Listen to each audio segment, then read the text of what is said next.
अस्सलामुअलैकुम। मैं मोटरवे से जा रहा हूँ जी एक दूसरे शहर, और धुंध मैं आपको दिखाना चाह रहा हूँ। धुंध देखें आप।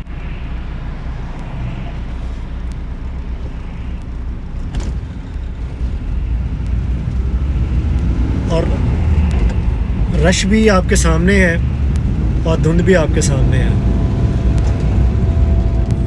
दिन 2 बजे का टाइम है। मैं अपने एक दोस्त की तरफ जा रहा था, तो रास्ते में धुंध का ये आलम है कि कुछ नज़र नहीं आ रहा।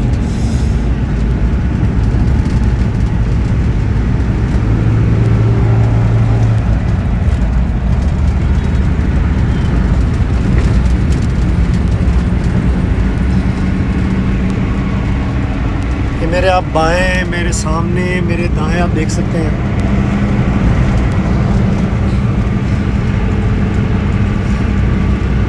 अगर दिन का ये आलम है तो रात को क्या होगा? रात को तो बहुत ज़्यादा धुंध होगी।